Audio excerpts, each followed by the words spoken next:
You can't replace part of the brain. Like, you treat them the same. A source of truth for the medtech industry. Coexists with the province. Robot understands things automatically. Number one show in the medtech industry. So Stryker got ahead of that and changed in the 90s, built $1 billion company that held up high, a lot of things. State of MedTech with your host, Omar and Khatib.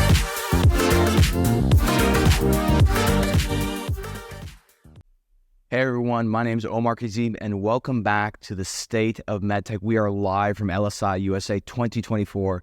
I'm so excited because I'm joined by somebody who has a remarkable story, but more importantly, a very well-respected name in the industry and one of the nicest men that I know, Manny Villafaña. Manny, thank you so much for joining us today. How are you doing? Pleasure, Omar. You know, I appreciate it because earlier you're telling me that you're going to bring out the best in me, and you're bringing out the best in me today. But the good news is that I get to ask the questions. We're getting it done. Good. So, you know, Manny, a lot of people in our industry know of you, know your story, but I want to start from the beginning. Who is Manny Villafaña? Okay, well then I think we have to start in the South Bronx. I was born and raised in the South Bronx in an area called Mont Haven. And what's interesting is that the New York Times, which is probably the most prominent newspaper of the world, on the front page of the New York Times, they did a story about my street where I was born and raised, which was East 139th Street. And the story dealt with the fact that the neighborhood was the poorest congressional district of our country, was filled with crime, prostitution, drugs, whatever have it. And they named the story Life at the Bottom. Now, what did that mean for me? Well, it happens that there was, in my family, zero education. My father, who was born in Puerto Rico, my mother was born in Puerto Rico, had no education. My father did not know how to read or write and was signed with the proverbial X. My mother had a third grade Spanish education, a little bit about reading, but it was in Spanish, so that was no help to me. I had three brothers, all of whom did not even graduate from grammar school because there was a very high prevalence of alcohol in our family. They were alcoholics before they even were old enough to graduate from grammar school. They left, all of them left, that is to say, my father and my three brothers were gone from the family by the time I was 7 years old. And so it was just Mom and I doing our thing in the South Bronx. My mother was a seamstress and tried to make a little bit of pennies. I had no money. But fortunately, I had a neighborhood boy across the street that introduced me to a boys' club, Kips Bay Boys Club. And I asked him, where do you go on Saturdays? And he says, well, we go down to a boys' club. And he introduced me, and I started to be at that club a lot because it takes the kid off the street, away from the drugs, away from the crimes, away from the gangs. Okay. And fortunately, through them, I had a few opportunities. The first opportunity was that at the age of 9, I was working full time, 7 hours a day, hanging up coats for kids and taking care of the gym equipment and stuff like that. That was my first job at 40 cents an hour. Later on, through them, I met someone who was able to give me even a better job. And as a result, I ended up working, of all things, working in a company that was making equipment for the ballistic early warning systems during the Cold War. But I had a little bit of education. Next door was a Catholic parish school, a grammar school called St. Luke's School. Graduated from there and then went to Cardinal Hayes High School, which is still, in my opinion, probably the best high school in the country. I was able to get a decent education there, very proud of it, and but never had a chance to go to college because there was no such thing as a education system to, funding for colleges and stuff like that. So I never had the chance to go to college. I worked my way through. I learn, I read, and I'm self-educated on various things. As I went forward, I finally ended up working at a company called Picker X-Ray, which had an international division called Picker International, in which we acted as an export agent for small developing medical companies. And one of those small medical companies was a teeny-weeny company that had no profits, less than $1 million in sales, and that company was called Medtronic. And Medtronic was noted for developing implantable pacemakers.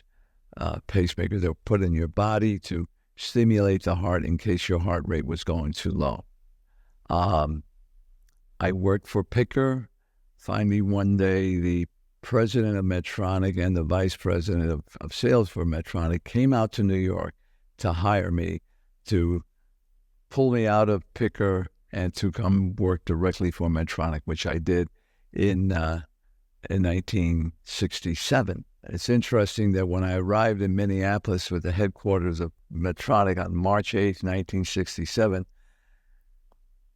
the temperature was 15 below zero with a wind chill of 43 below zero. And I said to myself, where did I go wrong, dear Lord, that I'm here on this day? Anyway, so that's my early beginning as far as how did I get into the medical device industry. Amazing. And it's amazing also to hear that, Medtronic, who's, I think, that as of today, their market cap's $125 billion, at some point was making less than $1 million, almost bankrupt. No. In your career, there's a point where Manny goes from an employee to becoming an entrepreneur. What made you do that? Quick commercial break. If you're a medtech startup founder or an investor, I want you to think about something. Imagine a place where deals actually get done. You're not just getting lost in the chaos of a crowded convention hall. A place where it's a who's who of medtech, where the best minds are coming together, not just to network, but really shape the future. That, to me, is LSI. And in 2025, LSI USA is back. This past year, they brought over 1,500 executives from innovative companies, investment firms, venture capital, etc., all together. And they're doing it once again. From the investment side, they have people from family offices, global strategics, private equity firms, venture capital offices. And then from the startup side, especially spanning all kinds of exciting areas from cardiovascular to neurology to AI, robotics, and more. LSI is more than just a conference. It's a curated experience where real business takes place in a world-class venue, being the Waldorf Astoria in beautiful Dana Point, right on Monarch Beach. Now, why LSI? Well, they do things differently. For me, they're the epicenter of medtech, where they offer a platform for emerging leaders to present, pitch, and partner with the best. And with more top funds attending than ever before, LSI 2025 is going to be, in my opinion, probably the highest investor to attendee ratio yet, meaning more meaningful connections with venture capitalists, private equity firms, angel groups, and more. Plus, for nearly 2 decades, LSI has really been a cornerstone of the medtech ecosystem. Their events, market intelligence, and media reach have empowered leaders to make strategic decisions, drive innovation, and create better outcomes for patients around the world. It's more than just a conference. It's about challenging convention and catalyzing innovation. Plus, I got to give a shout out to the LSI team. Some of the best panels I've ever seen all happen at LSI. So, if you want to make sure to secure your ticket, because again, this is a limited conference in a limited venue, go to lsiusasummit.com and immediately book your ticket. Go ahead and get your ticket. And if you're a startup CEO, I can't emphasize this enough. your greatest ROI is probably going to come from applying to present, because you're going to get a beautifully produced video, a lot of exposure, and more importantly, the opportunity to refine your pitch. So go to lsiusasummit.com. And when I see you at the summit next year, be sure to say hi. Now, back to the show. Well, during my early years at Medtronic, I convinced them that we should open up a facility in South America, because South America, Latin America, was really the biggest market for pacemakers. What are you talking about, Manny? They have no money. What are you talking about? I said, well, it turns out that there is a bug, believe it looks like a little cockroach, that causes a disease in children called Chagas disease, which manifests itself by young men and women falling down around the age of 17, 18, 19, 20 years old, falling down because they developed heart block. And the heart block started when they were little babies, and a bug that looked like a cockroach would bite them on the cheek and on the eyelids, and cause a parasite to go into the body, which would then bore a hole in the myocardium of the heart and disturb the conduction system of the heart and cause heart block. But it didn't manifest itself until another 15, 20 years after the child was bitten. So the child was never treated. There was nothing to be done until the child manifested the heart block by, boom, the heart rate going so far down that they fall on the floor, go unconscious, and sometimes may even die. And no one in the USA knew about this thing. And so when I started to talk about it at Medtronic, Manny, you're crazy. I said, no, I've been told I've been crazy a lot of times, but not this time. Chagas disease was very prevalent.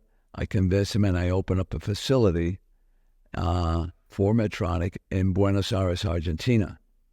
Now, during that time, Medtronic was making pacemakers.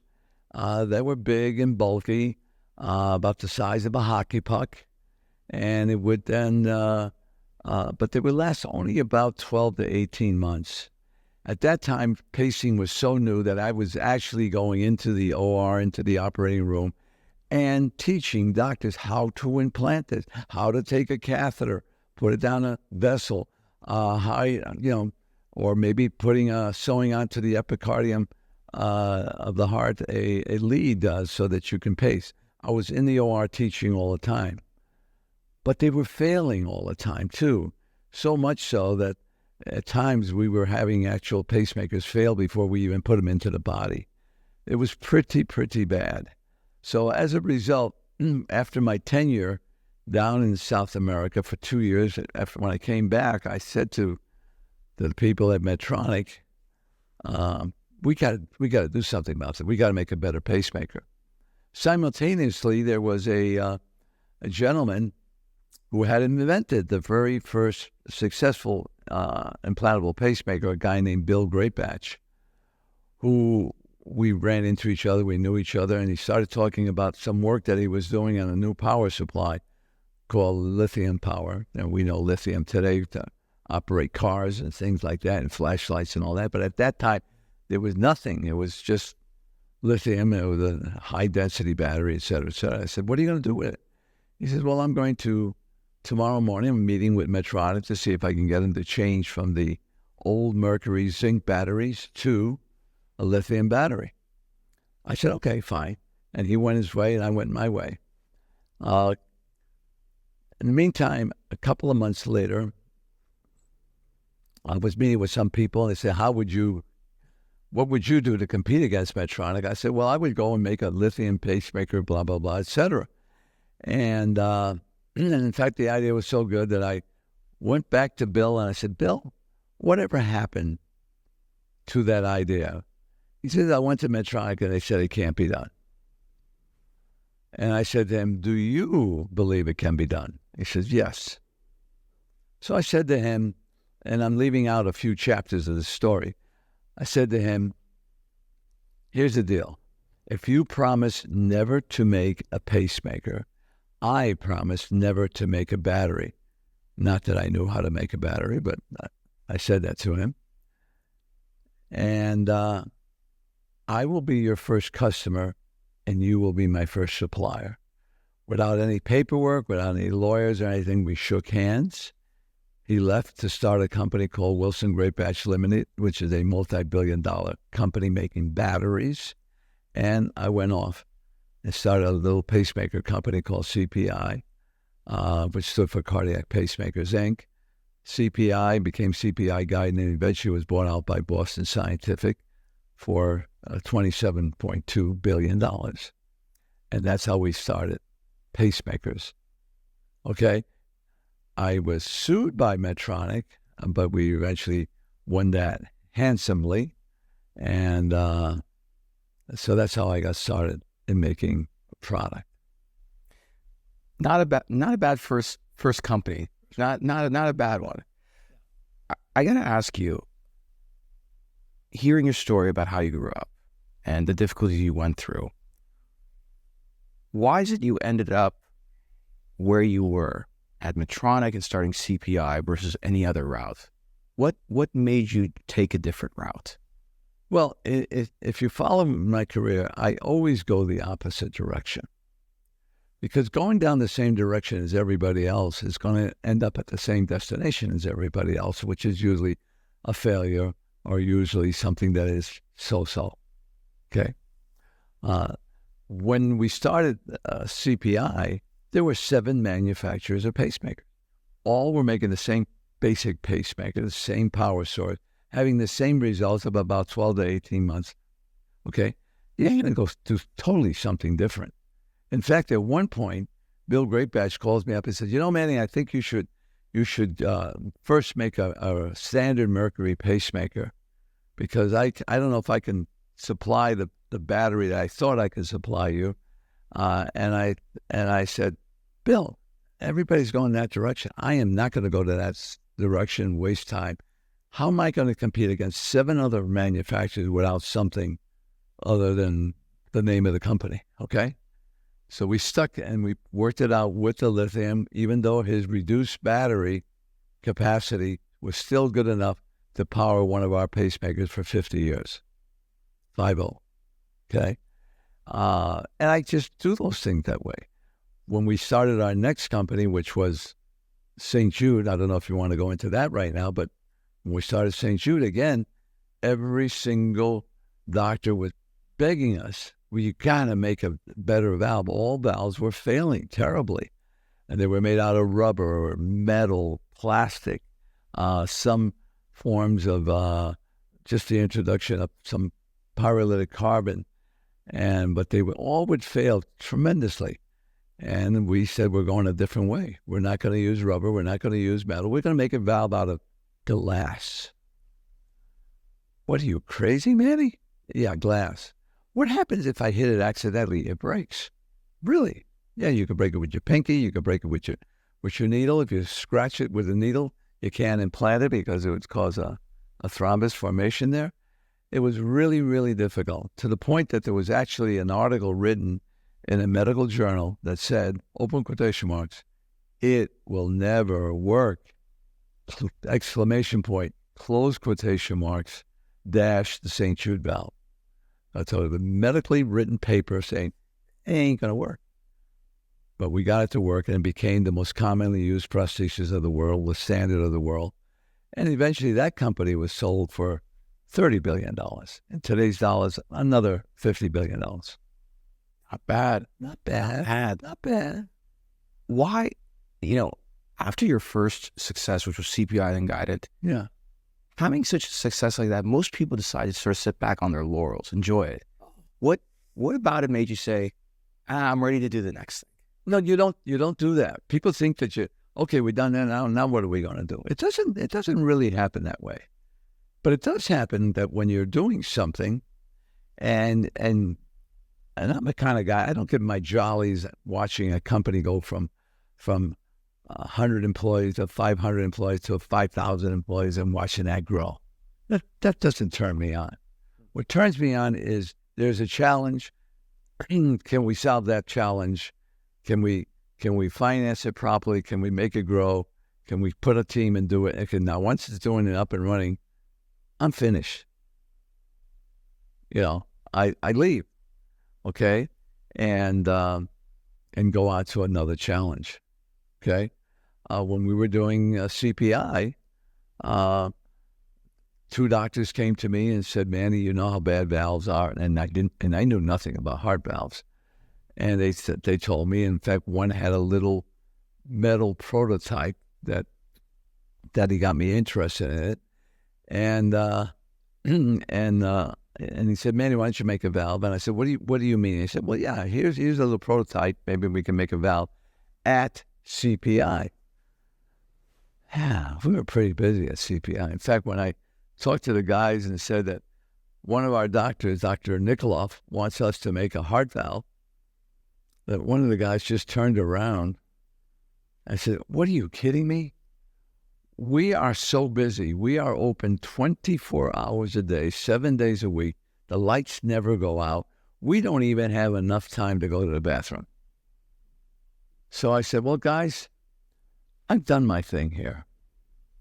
Okay, you guys can run the company," and which it did. It went to the moon, bounced off the moon, and went to Mars. Okay, but I'm going to try this.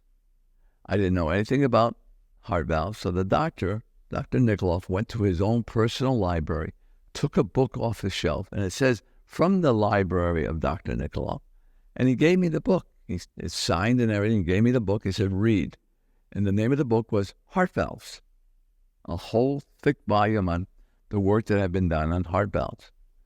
I brought in a couple of guys that I knew, and we went and bought 2 more of those books, and the 3 of us just sat down and looked on how we're going to try to solve this problem.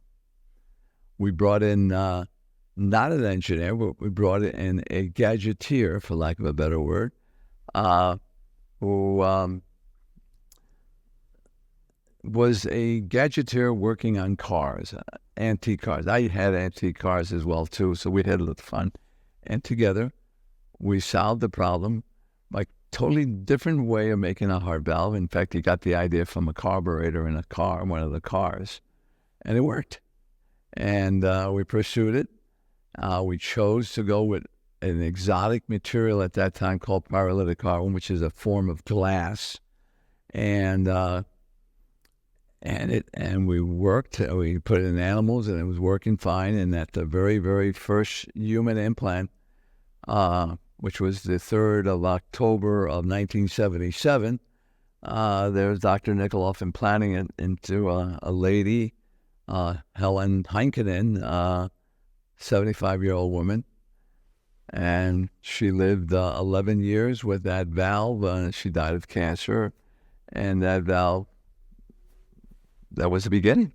And it took off like unbelievable. Okay? Financially, that project was probably one of the most successful financial projects that Wall Street has ever seen. Case in point, if you took $1 million and you put it on the IPO of a little company called Tesla, okay, and you held that stock until it reached a high, you would have a return of $450 million on your $1 million investment. And you would be dancing all day long. Twice on Sunday, you're going dancing, because that's a hell of a return. But if you did the same thing when we did St. Jude, and you put $1 million on the IPO of St. Jude, and you held it only for the time that you've held your Tesla, you would have between 1.2 and 2.0 billion dollars. So we're talking about a company who has outperformed Tesla by 6 or 7 times. Think about that. Not bad. Not bad at all. That's why when I say, when you come to our booth and we start saying, we're doing another St. Jude, because what we're doing is creating a new product, which I have all the same major steps, except the first step. When we did St. Jude, the first step was we decided to do a heart valve. The first step at Medical 21 is we're trying to do an artificial graft. Okay? That's the only difference. But you still have to form a team. You still have to finance it. You still have to build facilities. You still have to do your research and development, your animal work, your clinical trials, and all, et cetera, et cetera, et cetera. And we find that many of our doctors are the same doctors. The doctors who praise us for doing the St. Jude valve and doing the ATS valve later on are the same doctors that say, Manny, when can we get this graft? So that's what we're doing. That's fantastic. You shared a lot of amazing success stories, and it's one after the other. I'm wondering, during that time, there were times that you probably went through some very difficult times. You had to make very difficult decisions. I want to go, back to CPI, because that was your very first company, being a young CEO, young entrepreneur. What were some of the more difficult decisions that you had to make, and how did that change you? I know it's hard to imagine this, but CPI was a cakewalk. Okay? Oh, yeah. If you think about this will blow you away. We opened the doors on the 2nd of February, 1972. We had the first human implant, okay, put into a human being on November 29th of the same year. The same year. Months. That's unheard of. Oh, right, of course, unheard of, okay? Everything went very, very well, and our biggest challenge probably was the fact that we were doing this while Medtronic was suing us. They're claiming that we had taken something, which later on we showed them that we had done nothing, okay? But that was the only real challenge, but we kept doing it. We were able to raise capital. Actually, it became very easy when Medtronic sued us, because they said, well, Manny, we thought you had something. Now that Medtronic is suing you, we know you got something. So that Validated it. Okay? That also was a home run financially. In fact, even better than St. Jude, if you can imagine that.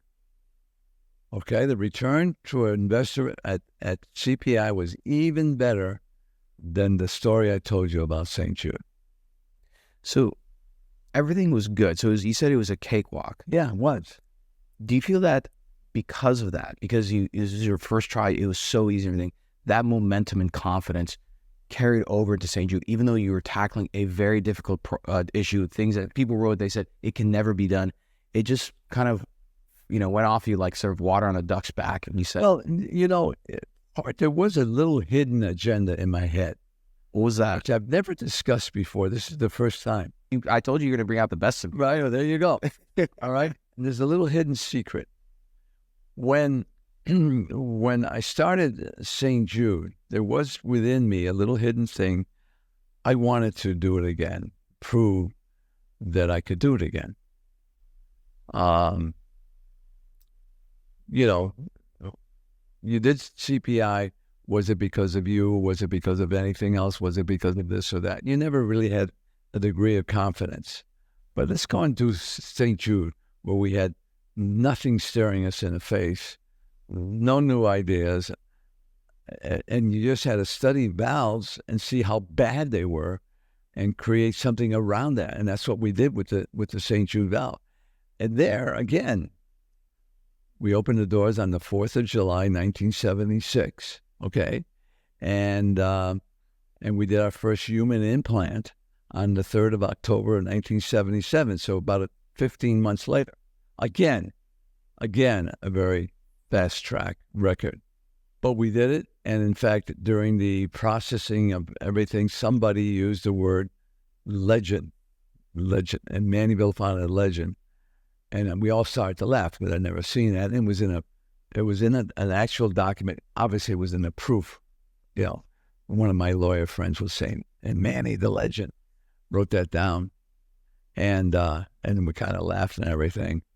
And of course, in the final document, the word legend was not in there, because it was a serious document. It was the prospectus. Okay. Yeah. But we kid around. But after that time,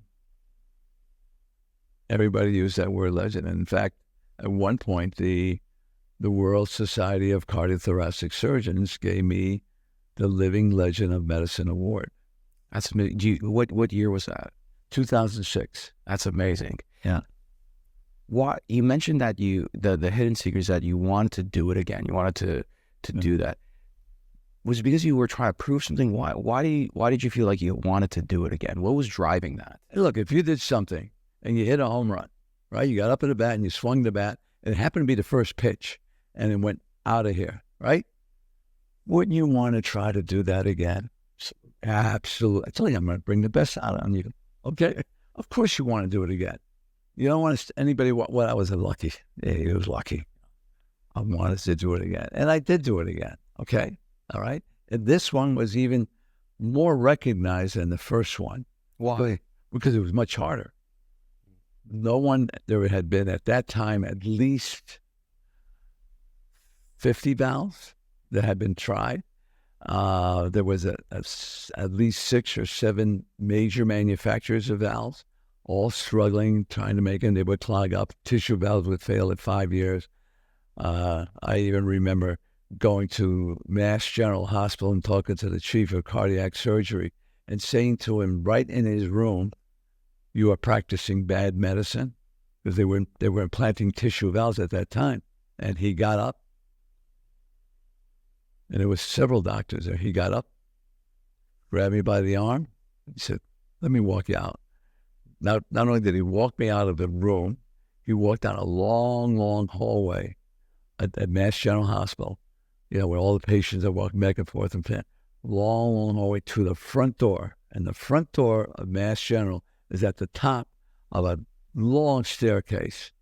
And he walked me right outside, and I thought for sure he was going to push me down those stairs. He didn't, of course. And but the moral of the story was that about a year later, he was implanting the St. Jude valve. It's amazing. During those years that St. Jude was started, cardiac surgery, I feel that was one of the most exciting areas. You had DeBakey and Cooley battling it out. And I mean, it was so famous that even I think Life or Time magazine had a cover story on it, Yeah, sure. 2 surgeons battling at the heart. Right? No. What was it like to be pioneering such a difficult area and dealing with probably the most, let's just be frank, difficult surgeons, because these were people who were doing the most difficult type of surgery at the time, pioneering, and of course you're dealing with a lot of big egos. How did you manage that? How important was it to find the right surgeons who got the vision? Well, it's interesting. You will always hear stories about Dr. So-and-so competing with Dr. So-and-so. You always have that. Those are personalities, okay? It'd be like you and me, okay? You're good looking, I'm better looking, okay? Or something like that. But at the end of the day, both of them want to do the best that they know how to do for their patients. Yeah, I have the greatest respect of, for example, those 2 gentlemen, DeBakey and Denton Cooley, okay? And we became friends. I knew them personally and things like that. But they all wanted to do the best, okay? There was another doctor in law, and that's a guy named Christian Barnard, who did the first heart transplant, okay? And he wrote a book called Second Life. And there's a whole chapter in that book devoted on his effort to try to make a heart valve. At the last sentence of that chapter says, the hardest thing a man can do is to try to create a heart valve. Why is that? What is a heart valve so difficult? It's so, you put anything in the body wants to reject it, wants to dissolve it, wants to beat it up, and you got to try something to say, no, move over. We're going to take out that organ that keeps you alive, namely your heart valve. We're going to throw it away. We're going to put in this artificial thing, okay? And it's going to have to take 40 million beats per year. It has to go tremendous pressure. During your normal lifetime, it's going to open and close several billion times. How do you do that? And make sure it doesn't change. Yeah, and it doesn't change. So it was very difficult. However, when we approached them and they saw the benefit, they became our biggest proponent. A perfect example was I was walking down the hallway in this meeting, this medical congress, with Dr. Chris Maloney out of Tucson, Arizona. we were in, I believe, Phoenix at the time. And we had just started doing a few implants, and he was one of the original guys doing the implant. And he saw immediately, before you get out of the OR, you see the difference with a good valve versus the old bad valves. And so we're walking down the hallway. He's done maybe 10, 15 valves. We have in the whole world maybe a couple of hundred valves, maybe 300 valves in the whole world. And we're walking down the hallway, and another doctor comes our direction, and he says to the doctor, "Hey, I want you to introduce you to Manny Villafaña. He's the guy that's done the St. Jude valve." And the doctor says, yeah, I heard about it. How many do you have in? And Chris Maloney said, yeah, between 2,000 and 3,000 implants. And I'm going to look that up. Have your guy come and talk to me. Okay, fine. And we're continuing walking down the hall, down the aisle there. And I said to Chris, we don't have that. We have maybe 200, 300 valves implanted. He says, that's what I said, between 2,000 and 3,000. Okay? The guys would help me.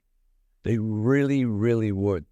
I mean, I had a meeting at a temperature of 35 below zero in a little dinky motel, and doctors came from all over the world to listen to the very first things of what we were doing with the St. Jude valve. Okay? And they would get up and, I'll help you do that. I'll help you improve that. For example, we never had a single mitral valve implanted. We only had aortic valves implanted because those were a little bit easier than the mitral. And one doctor would say, well, what's your results with the mitral position? Oh, we haven't done that yet. Why? Well, we're just kind of going a little bit slow to see how things are going with the aortic. He said, I'll do that study for you. I'll do my next 35 valves with your valve in the mitral position. He did. He did it. No ands, ifs, or buts about it. And about a year later, he reported on his 35. And then we're all fine, good. But they were helping us do it. They needed that valve. And a lot of people helped us with the St. Jude valve. And again, it was a case that we were having difficulty making enough of them. Now, a funny thing that happened, we did our first human implant on the 3rd of October, 1977. However, this valve that's made out of pyrolytic carbon, which is a compressed glass, was very fragile to handle. And when we started to make the valve, they would break. Okay? So October 3rd, 1977. So in October, November, December, January, February, in those 5 months, we could not make the valve, enough of them, because they would break. In the month of February of 1978, we made 100 rings, but when we tried to put the leaflets into the valve, 97 out of 100 rings broke. So I'm laying in bed in March, almost crying because we know we're going to have to close down the company. Can't make the product. We've tried everything. My engineers are going crazy. And it's snowing to beat the band. This is Minnesota in March. Phone rings at 3 o'clock in the morning. Ring, ring. Hello? Manny, it's Peter. Peter, it's 3 o'clock in the morning. Yeah, I know, but I just had a dream. I know how to solve the problem. This is one of my engineers that have been saying to me, yeah, we're going to solve this problem. Don't worry about it, man. We'll solve it. And here we are, 5 months later, unable to make just a few valves, and we needed thousands of valves, okay? And I said, Peter, it's snowing, it's cold, go back to bed. And he said, no, Manny, I'll meet you at the office at 5 o'clock. And I said, you'll be lucky if I'm there at 9 o'clock. It's a big snowstorm. I said, all right. So we hang up the phone. Sure enough, 9 o'clock comes. I pull in, it's snowing, and he's at the door, takes my jacket off and hangs it up for me. He says, come on, we're going into the lab. So we go into the lab, and there on the lab, there are 13 rings to make the valves. He said, sit down. I said, wait a minute, I'm the president of the company. I don't think I'm going to be making valves for the rest of my life, okay? All right? He said, no, I want you to do it. I said, why don't you grab one of the our production gals, they have these glasses so that when the valve breaks, it doesn't hit their eyes. And, oh, no. It's no glasses, no. We're going to do it. And I said, why am I going to do it? He said, well, I figured if a Puerto Rican kid could do it, anybody can do it. So after I kicked him in a few places, I sit down and I proceeded to make 13 valves. All of them worked. And at which time I said, come over here. So tell me what to dream. And he told me what happened. And I said, okay, we're going to make a special room with only a manufacturing young lady with the small hands that will do this and a supervisor. And we're never going to patent that procedure. We'll keep it as a trade secret. And we never patent how to be able to get the ring so that we can stick in the leaflets and stuff like that. And that was the end. And from then on, we went to the moon. What was the dream, though? No, I can't tell you that. Oh, you can't tell us that? I would have to cut your tongue and do a few other things to you. Okay, so we'll move on away from that. And St. Jude ended up exiting for about a little north of $30 billion to... Right, $30 billion to Abbott. Fantastic. And today's dollars, 45 to 50 billion. Yeah. What, not a lot of people are in those kind of rooms that you end up negotiating a deal like that. What's that process like? 'Cause you've done it multiple times in your career when you're negotiating with a strategic. What is that like? What are some advice you can give it on? First and foremost is that when you build a company, surround yourself with the very best that you can get. Okay? Sitting here is Shade. Okay? All right? You'll have to ask him. Okay? When somebody comes along and tries to buy Medical 21, which I'm sure it will be, I may be already fishing or not playing golf, but doing some other things, and he will bring in his talents to negotiate that. I was calling on a couple of them just to ask him, what do you think about the company and all that, because we want to buy it and stuff like that, and I basically will tell them what I think. Okay, but it's nothing different than you're going to buy a car. You're going to negotiate, and being Puerto Rican, but just living with your mom taught you how to negotiate. Okay, and there's other stories, but again, we don't have that much time. Okay, and it's just something that you do, and there's nothing a secret to it. I mean, right now we talk to our potential investors that, unlike other companies where they will wait for you to have $30, $50 million in sales before they will approach you, I sincerely feel that on this company, Medical 21, strategics will approach us earlier. Why? Because it's such a big, big market. We're working on a product right now, which is the single biggest product ever developed to be implanted in a human body. And all the key players, the Medtronics of the world, the St. Jude, the Bostons, the Edwards, all these kinds of company, this would fit into them, and this would be bigger than their top three products combined.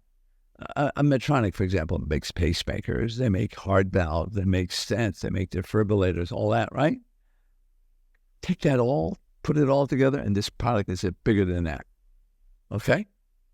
So, you mean to tell me they're going to just wait around till we hit $30 to $50 million when 3 other companies are looking at that same thing? No, I think somebody's going to come in a little bit earlier than normal. That's just my thinking. I mean, I can't guarantee. And this is with the artificial graft, correct? We're making an artificial graft. Do you feel that this is in some ways similar to the challenges that you faced at St. Jude's, which is doing an artificial valve? Never been done, very difficult to do, right? Do you feel like it's somehow similar to that? Oh, very, very similar to that. But a much larger. Yeah, much larger. Because not everybody gets a valve these days, but grafts, I mean, right, my father had one. I mean, a lot of people. Yeah. When we started St. Jude, the world market for heart valves was 65,000 valves per year of all kinds of valves, tissue and mechanical. Okay, this project,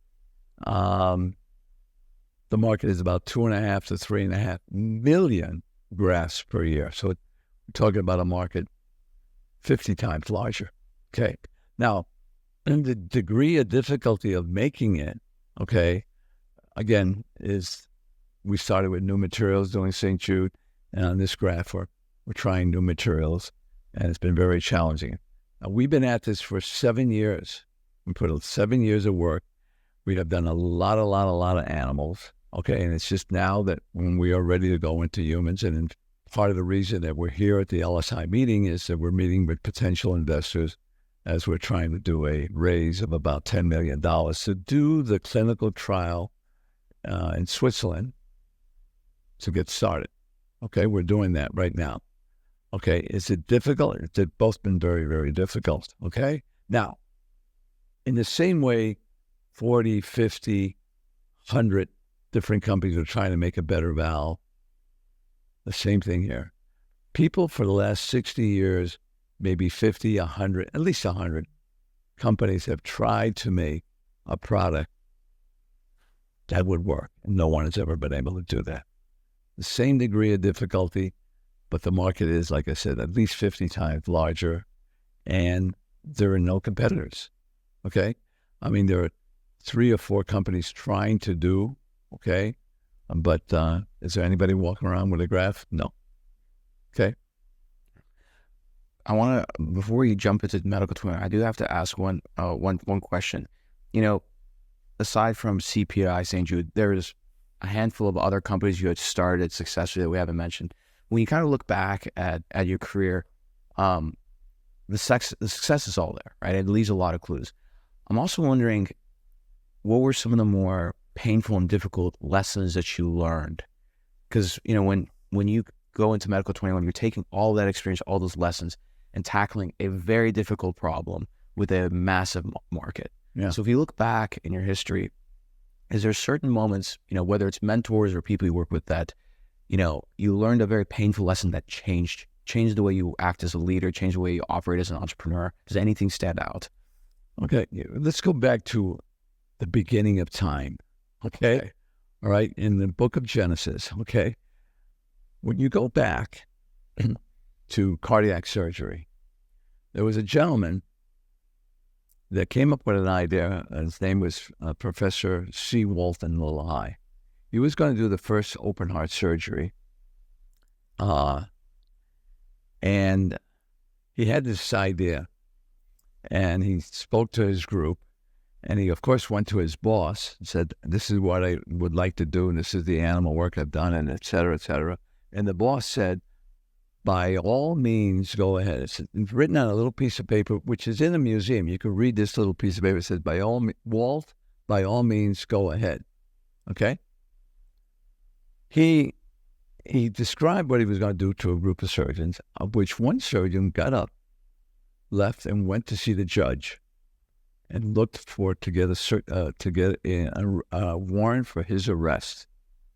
And he went to the judge, and he said, oh, this crazy guy wants to do this thing, which doesn't have a 100% chance of mortality. It has a 200% chance of mortality. Of course, the judge says, how does that happen? And he begins to describe what C. Walton wants to do. Now, mind you, no one has done this. Okay? All right? And so he proceeded to do an operation in which, in reality, we don't have time to describe the entire operation, but in reality, if something went wrong, the child, which was a baby, would die, and the parent would die. Okay? So that's a 200% chance of mortality. Now, history, it went well, and that was the beginning. But in the meeting with him, talking to him, he described what I now call the creed of the entrepreneur, and that is this. The greatest hazard in life is an individual who does not want to take risk. Because if you don't take risk, nothing will happen, you'll do nothing, and you are nothing. And that is the creed. And in fact, when I give lectures on entrepreneurship, that's my last slide that I throw up on the screen. But everybody leaves that room going, hey, if you want to play this game, you better be able to take risks. Do not be one that's risk averse. Risk averse is for something else, not to put your family, your life, your income, your everything on the line. You know, one of the greatest things that I always talk about entrepreneurs is the guy comes home and he says to his wife, or the wife comes home and says to the spouse, whatever, but the entrepreneur says, I am going to do this. I'm going to conquer the world. I got this great idea. I'm going to conquer the world. I'm leaving my job. I'm going to be an entrepreneur. Comes home and the wife says, you're doing what? Yeah, I'm going to do all this and this. He said, you realize the company's going to stop paying you. You're not an employee anymore, okay? And I'm sorry, who's going to pay the mortgage? Who's going to put food on the table? Who's going to educate our children? And by the way, I forgot to tell you, I'm pregnant, okay? That is the first step that you have to encounter when you think that you want to conquer the world and be an entrepreneur, etc. Okay? Another slide that I show is basically a slide in which I ask the audience, guys, I want you to open up your shirts. And gals, open up your blouses. First of all, I get a lot of attention when I say that. It's a good line. Right? Good line, right? And what I do is I throw a slide on the screen, and there's a guy opening up his shirt, and it has a big red S. Okay? And I said, now, take a look.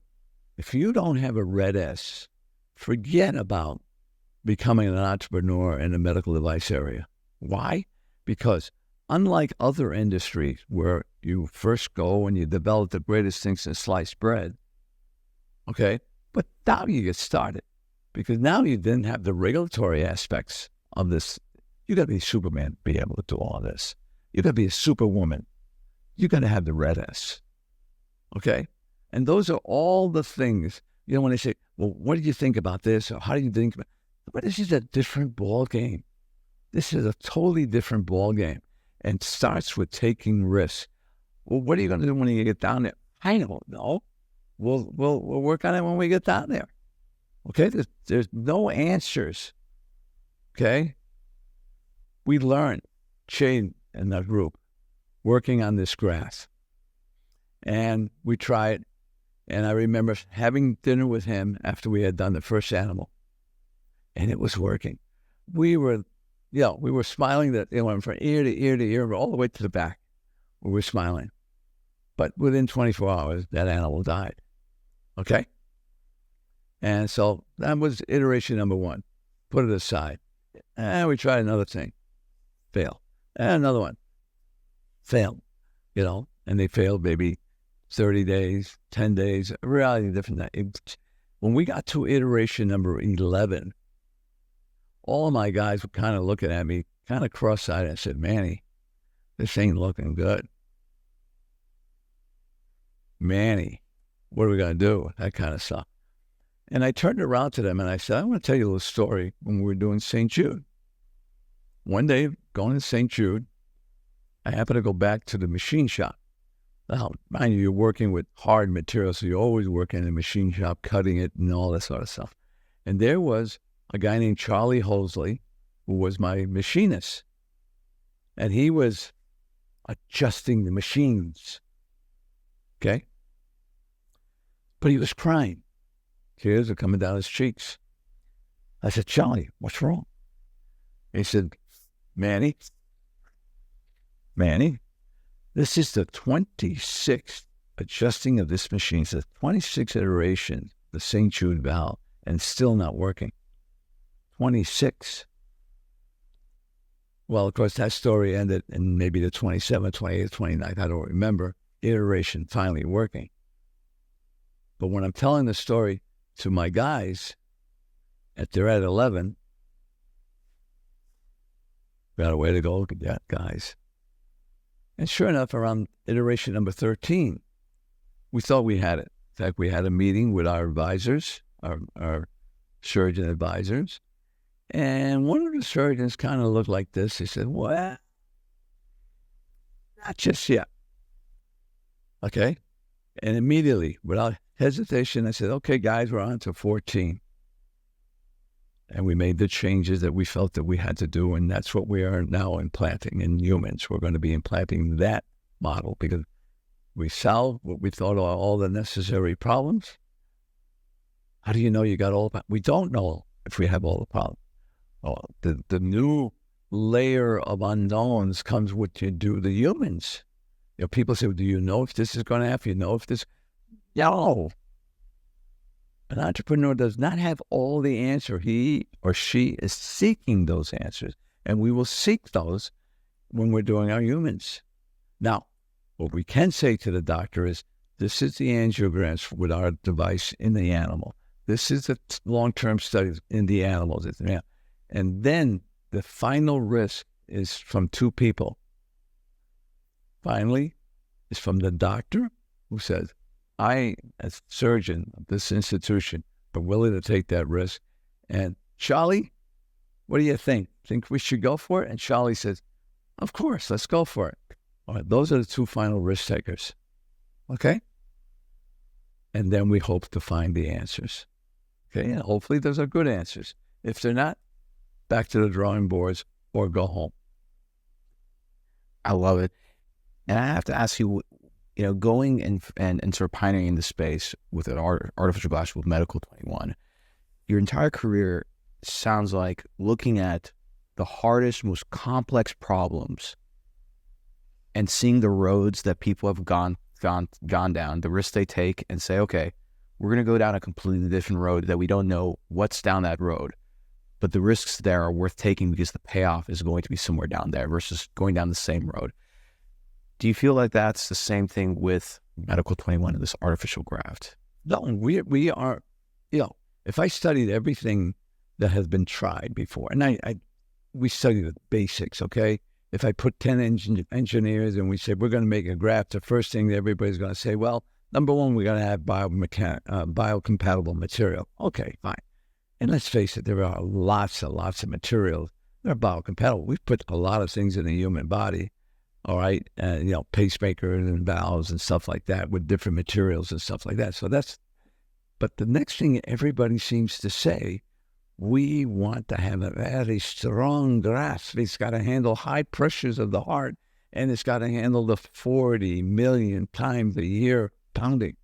So everybody goes in those two things.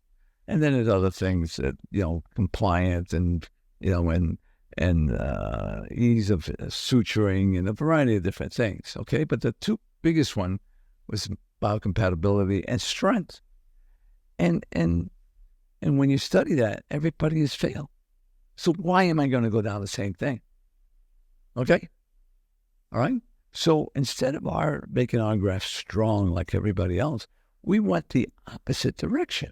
Remember I told you, I don't go the same because everybody's failed at. Why am I going to go to that? I'm going to go this route. In fact, we were going to name the company Medical 180. You know what 180 means? Okay? It means you're going the opposite direction. But there wasn't enough people that knew what 180 was, so we just named it Medical 21, talking about that the materials that we're using now are 21st century material, not the materials that have been tried in the past, which was in the 20th century. So that's how simple explanation, okay? So we try different things. We go down different material. We're looking for different answers. You're doing what everybody else does, okay, including our regulators, unfortunately. They look at the past. Well, what about this and what about that? Yeah, that was a problem back there. We're going a different direction, okay? You got to live with what we're trying to do. And we try to prove it as much as we possibly can in the animal, which has been the standard.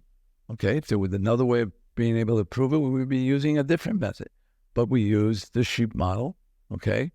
We started out with pigs, but pigs grow too big. You can't throw a 1,000-pound pig on the table, so we stick with sheep. And that works fine, okay? And we've been doing that.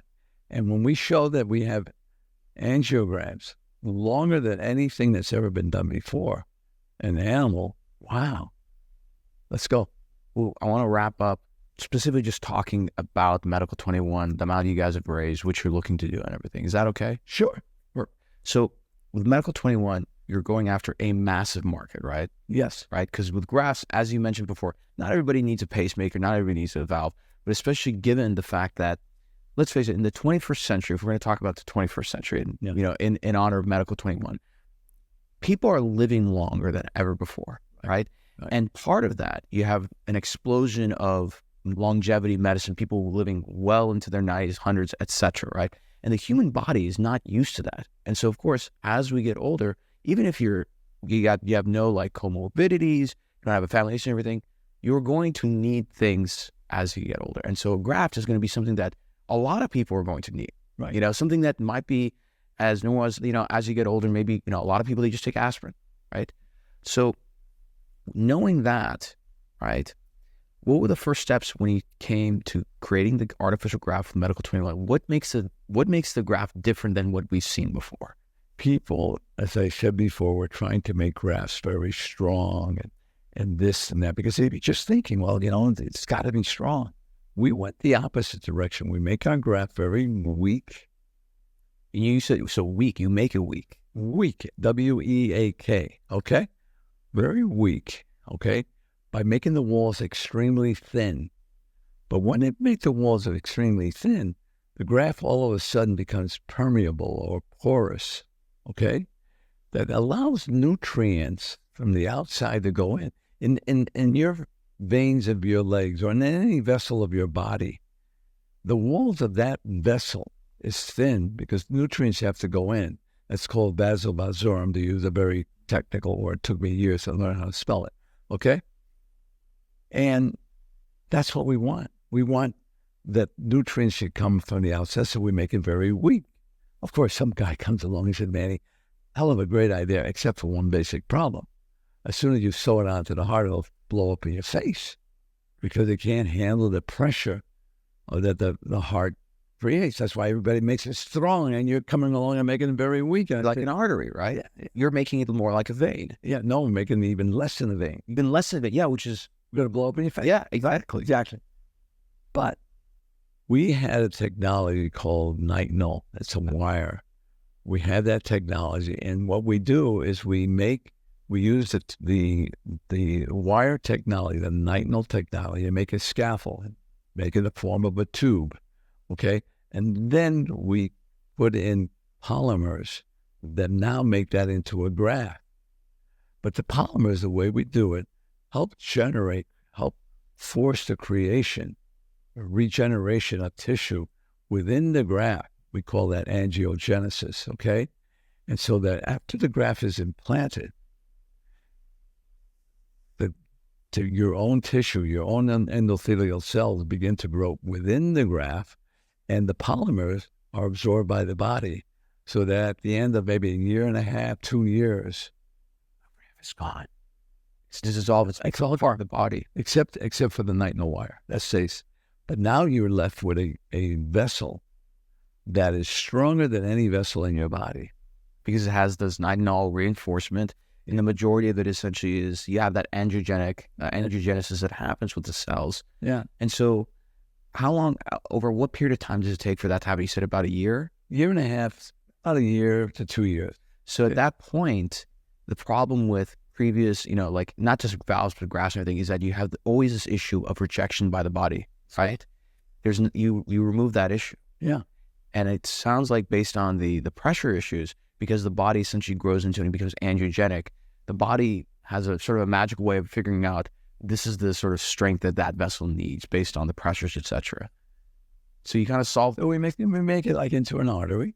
Okay. Your strongest vessels are the arteries, and so we make an artery. Would you say, you know, what's fascinating about that? Would you say Fascinating. it is fascinating? Pull out the best of you. Okay.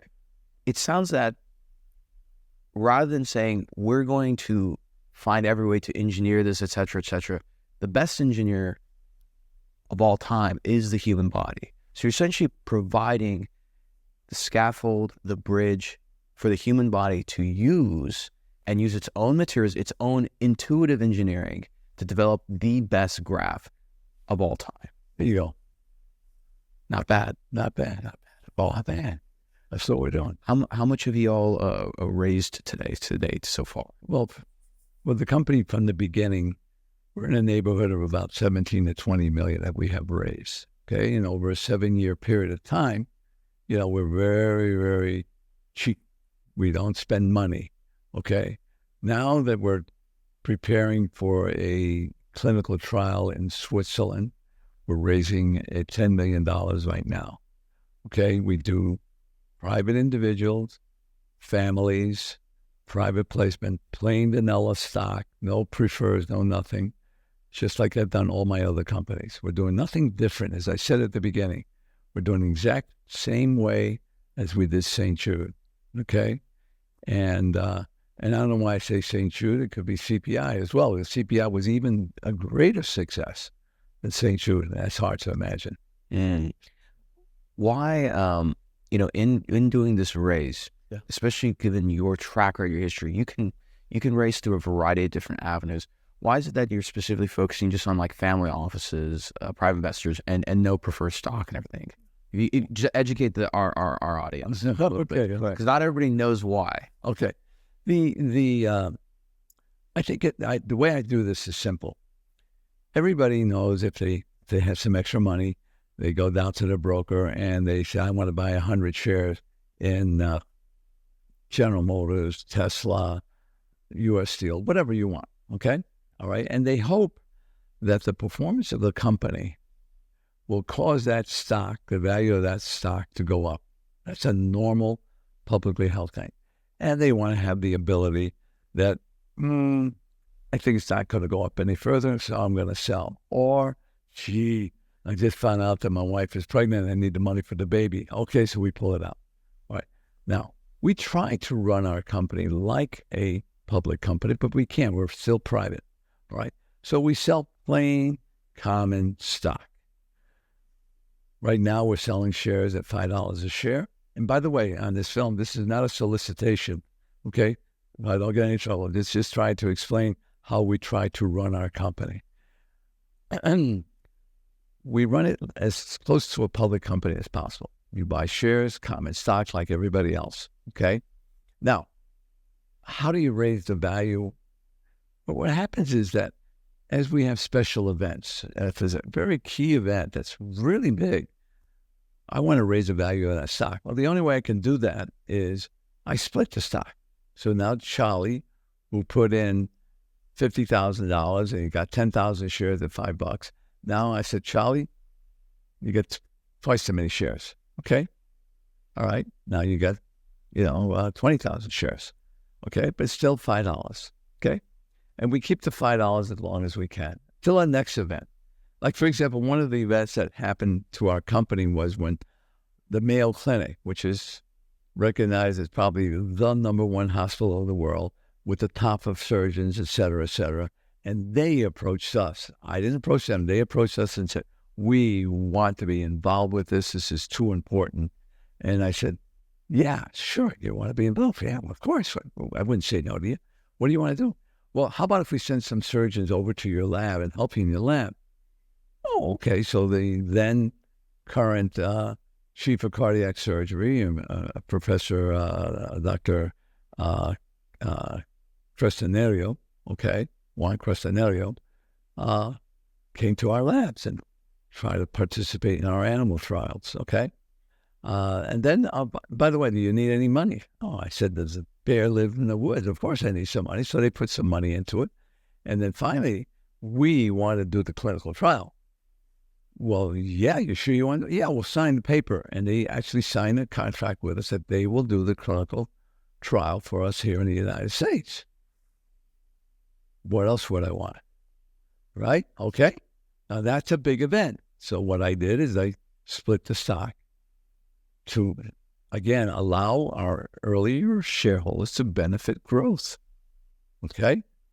And that's how we do that. That's what I love about that. Again, for a lot of the audience who's new to the world of investing and venture and everything, what's nice about that is that a lot of times when you're raising money, the earlier investors end up getting diluted into right. We don't do that, and you doing the opposite, which is you're taking care of those early because those people put out their hard-earned money right early on before there was any crash, before even they knew there was going to occur. You got it, and so you reward those people. Yep, fantastic. In raising this $10 million, you're going to do that clinical trial in Switzerland. What I love about my show is that sometimes people make predictions on the show that come true. So let's imagine all things go the way that you see that they're going to go. You raise the 10 million. What happens in Switzerland? If you can give us sort of an outlook for the next 5 or 10 years with Medical 21. And when it comes true, I'll clip this out and say, hey, Manny said it on my show at 2024. Yeah, right. Okay. Well, we are trying to raise $10 million to help finance the trial. Because in the trial, you have additional expenses coming up. The cost of following some of these patients, the cost of the hospitals, cost of travel, I can't find a subway that goes from Minneapolis to Switzerland, so I have to take a plane and all that sort of stuff. And so we have extra expenses, so it becomes costly, gathering the data, et cetera. So that's why you need that extra money. All right. The study that we're hoping to be able to do calls for 118 patients. Now, I don't put down 118 patients because everybody's going to ask you, where did you come up with that number? I was just going to ask. Right? Okay. Yeah. So instead we say 125 patients, okay? With, plus or minus a few, okay? And then the last time we did a study like that, it took us 9 months. Because times are what they are today, we're saying that in about a couple of years, we should be able to get a CE mark. Now, the CE mark allows us to virtually go to every country in Europe. And there's a lot of countries outside of Europe that will accept the CE mark as good enough. Okay? Now, the market is so big that one day I said to our guys, when can we build 1,000 of these grafts per day? And he kind of, what are you talking about, Villafaña? I said, guys, don't get excited, but 1,000 grafts per day is only 10% of the market. That is nothing in my standard. My standard is always 20% or we don't do it. Okay? But anyway, I looked at it in a different way. I said, if we took Europe, got the CE mark, and we took Europe, and we have no other implants, nothing in fact, just Western Europe. So nothing in Russia, nothing in Lithuania or any of these other countries, Romania, nothing in Canada, nothing in the U.S., nothing anywhere else except Western Europe. And we got 8 to 10% of the Western European market. You're talking about $400 million in sales. Do you want to do all the valuations of what that would mean in value of a company? It's multi-billion dollars. Not bad for just getting the CE mark. And before you even come to the U.S. market. Right. Mm-hmm. Okay, that's how big this is. And then only recently have the guys said, Manny, we have other platforms with this device. We can use it in peripheral, renal, right, pediatric, a variety of different things. The numbers I talk about is only the cardiac. Yeah. Okay. Right. So the numbers are staggering.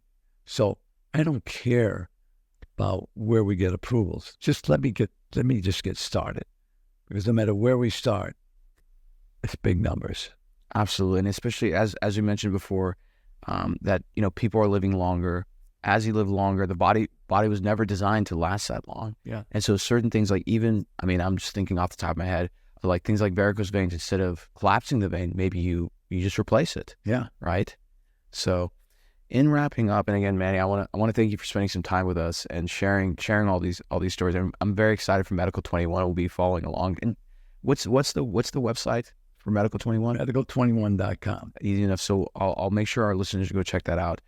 In wrapping up, I want to kind of wrap up, being at LSI, what I love about this conference, Scott Patel and his team do such a wonderful job because they bring the best of our industry together, from the investor side, the innovators, et cetera, right? When you look at the current medtech entrepreneur today, I'm sure there's many things that you are happy about, other things where you're like, you guys could be doing better in these areas. What's something that you see today with your average medtech entrepreneur that you wish you could give them advice on?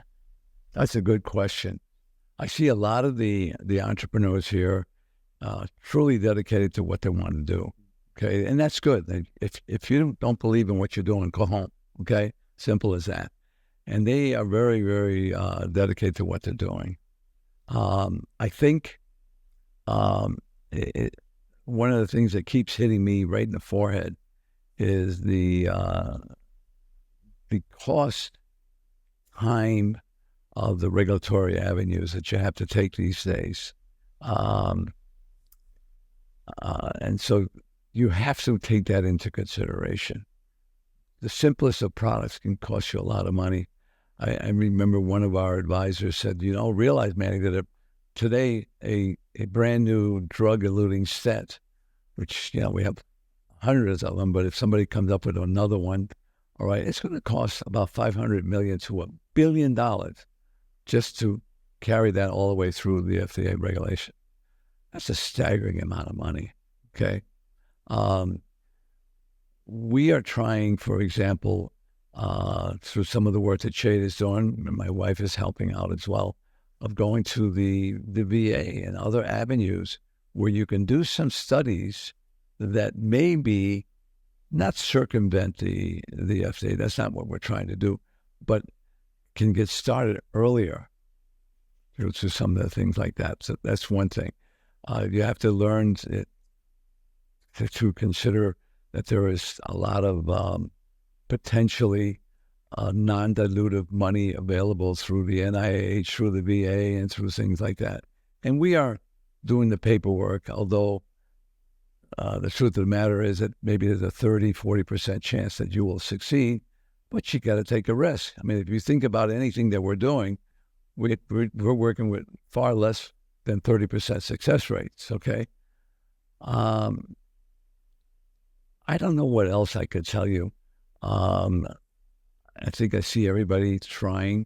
They come to these meetings to learn how they're going to finance.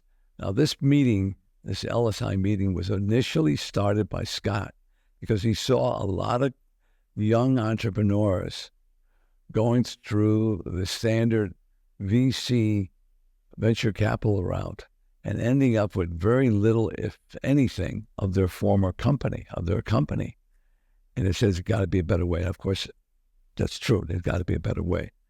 And just the mere fact that they're here, they're trying to find out how to do this. They come to me, they come to everybody, they share ideas. How did we do that? How can we get to, have you talked to this family or that group or stuff like that? Because venture capital is a way, but for many entrepreneurs, it's a very costly way. Yeah, absolutely. Well, Manny, I just want to thank you so much for coming on the show. I'm excited to follow what you and Medical 21 do. And in the meantime, we'll be seeing you more in the meeting then. Okay.